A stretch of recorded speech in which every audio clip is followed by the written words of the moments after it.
And let me just offer an advance warning to the old big spending, do nothing, me first, country second crowd.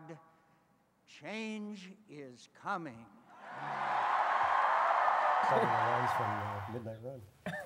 Does that sound a little familiar? Change is coming. Welcome back, everyone. Still with me, Karen Finney, Communications Director for the Democratic National Committee, Republican strategist Rich Galen, and David Drucker, staff writer for Roll Call. Let me start off with you, Karen Finney. Okay. Look, it's not even an open secret. It is the obvious that Barack Obama has been running on the message of change and hope for the past 16 months. It's also pretty obvious, I would say, or dare to say, that John McCain has always swam against the status quo and has said, you know what, I'm all about change because of immigration, because of campaign finance reform and so forth. So I guess my question is two things. One, does John McCain have a legitimate leg to stand on by saying, you know what, I'm a change guy, I'm a maverick type of guy? And my second part of my question is he stealing that line from Barack Obama? Well, we certainly welcome him to the change message. It has been interesting in the last couple of months to see all of their rhetoric and language kind of switch over to talking points that seem rather familiar. I think it's a hard case, though, for John McCain to make now.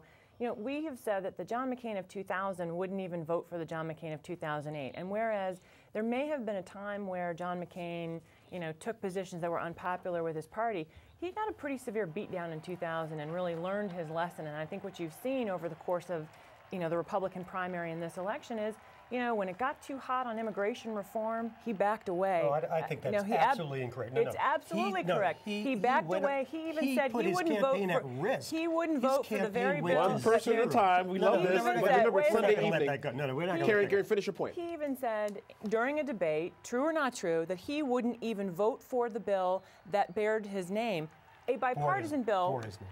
All right, you can correct my grammar, but my point is still true.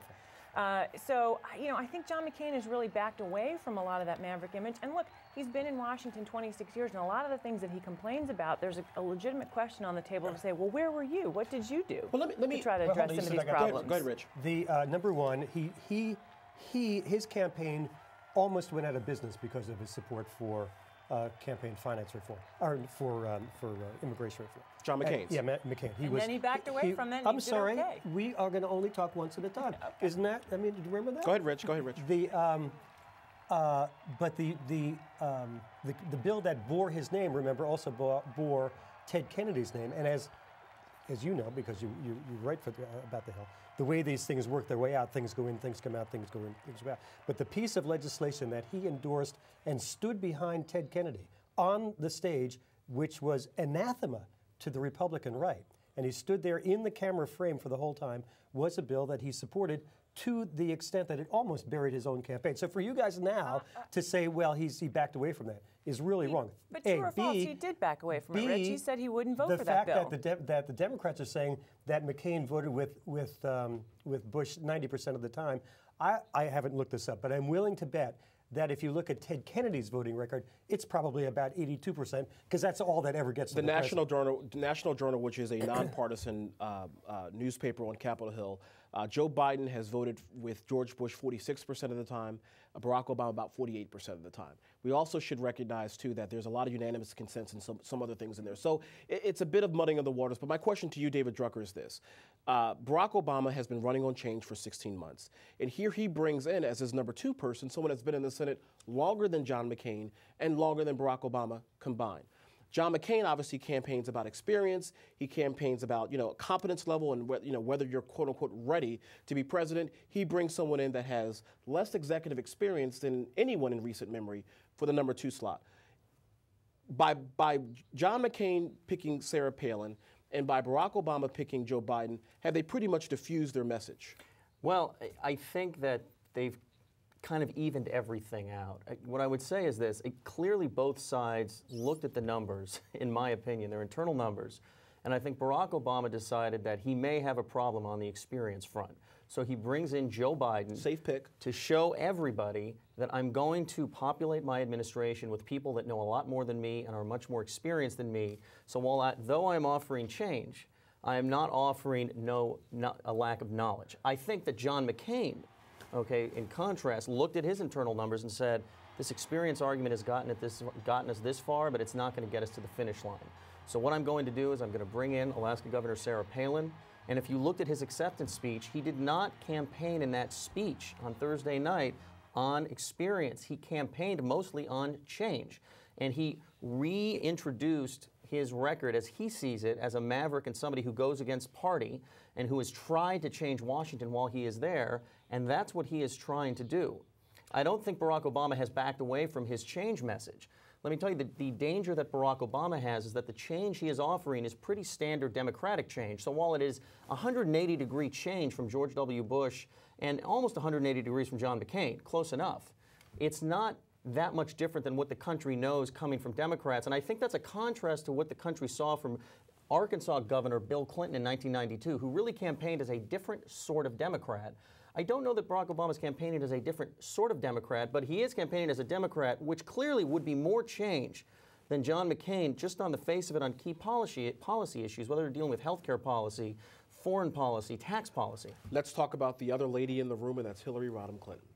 She has said that she will campaign vigorously in the fall. To quote her, she said, "I'm going to work my heart out for Barack Obama," but she also has said that I'm not going to go after Sarah Palin. Is that a good strategy, Karen Finney? I think she's actually scheduled to campaign in the next couple of weeks. And I think what you're going to see is Senator Clinton will make a vigorous argument for Barack Obama. She knows what's at stake in this election. I think what Senator Clinton meant, though, is she's not going to go after Governor Palin personally. I don't think that's in anyone's interest, and that's not the kind of campaign that Senator Obama wants to be running anyway. So I think you'll see Senator Clinton out there making a pretty vigorous argument, which I think we can do, and I think we can win on the merits of the argument. You know, there's been a lot of talk about Joe Biden as a number two. One of the things that I really admired about Barack Obama making that selection is, you know, it was clear he wanted someone who would be a strong partner, who would challenge his thinking, where there would be some give and take. And I think that's a very admirable thing, because I don't think we've seen that in the last 8 years. I don't think we've seen that anywhere. I mean, that's a good point, but I've got to tell you, only one person on a ticket lives in the White House. The other one lives at the Naval Observatory, where you always know the exact time, but there's only one president, and it's not generally open to discussion. Very quickly, we got about 30 seconds left. Is it safe to assume that Governor Palin is going to go after Barack Obama in a very non-traditional way and try to drag Barack Obama to respond to Governor Palin, as opposed to Governor Palin going after Joe Biden? Very quickly. I think that's an advantage that a woman on the ticket has that a man on the ticket does not have, is that she doesn't have to step nearly as carefully as somebody like Joe Biden does in going after, say, his opposite. Here's what I think. I think that over the next couple of weeks, we're going to hear sexist, sexist, sexist over and over and over again. Half the time it's going to be legitimate. The other half of the time it's not. Didn't work for Ferraro. The McCain campaign is going to use that term and just throw it out there as much as they possibly can. And, you know, some of it will stick. The other things will not stick. We'll see. But anyway, David Drucker, staff writer for Roll Call newspaper, Karen Finney, the communications director for the Democratic National Committee, and Rich Galen, Republican strategist and former senior advisor to Fred Thompson and to Dan Quayle. Thank you so very much for spending your Sunday with us. We really appreciate it. We got to have you back. Terrific. Thanks. Well, when we come back, speaking of back, Emily Hall and I will tell you what we heard and what we saw at the conventions in about 3 minutes. We'll be right back. Stay with us. And welcome back to Roll Call TV, everyone. Time now for our Heard on the Hill segment, or as we're calling it, at least just one last time, our Heard at the Convention segment. Our guest, of course, is Emily Hall, the staff writer for Roll Call newspaper. How are you? You look tired. Oh, I am a little bit, yeah. Oh, it's been I'm a long sorry. couple weeks. Well, you know, we've spent almost the whole entire show, Ms. Howell, talking about Governor Palin. One last time. We're going to talk about it a little bit One more. last time. But we're going to talk about her in the Heard on the Hill or Heard on the Convention way, which is as a celebrity. Really, I think if we had to pick like a prom king or prom queen from the convention, it would have to be Sarah Palin. And, you know, Republicans talked a lot about Barack Obama as a celebrity, and that was sort of a negative thing. But they've got their own celebrity on their hands now. Let me tell you, she is on the cover of every tabloid this week. She's on the cover of OK, Us Weekly, People Magazine, even the National Enquirer. So she's tabloid fodder now, and everyone wants to talk about her hair and what she's wearing. The glasses. And the glasses, and the updo and the downdo. It's, you know, this is I think what we're going to be hearing about a lot for the next couple weeks. You know, I got to tell you, when I was in Minneapolis last week, you know, every time John McCain's name was mentioned in the convention hall, you know, there was a pretty good round of applause. But when Governor Palin's name was mentioned, I mean, the crowd just went through the roof. Yeah. And, you know, the first couple of days we were there, you know, of course, there was John McCain paraphernalia all over the place. But there was babes for Palin. NRA members for Palin. It's pretty interesting to see her kind of rise. In fact, the Indiana delegation had buttons that said "Hoosiers for the hot chick." Interesting. Yes, this is true. Well, one last thing before we go on to Gustav. I saw a couple of pink T-shirts with just the glasses.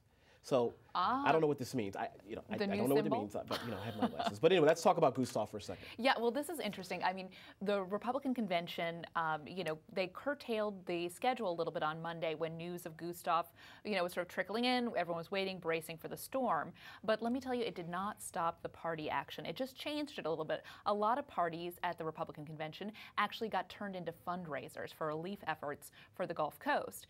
So it just didn't stop the party. I mean, I think Republicans were very aware they didn't want to have the images of, folks partying it up while people, in New Orleans were underwater. So there were relief efforts and fundraisers. So no party that you walked into, didn't have a big jar where you were supposed to drop your Red Cross donation.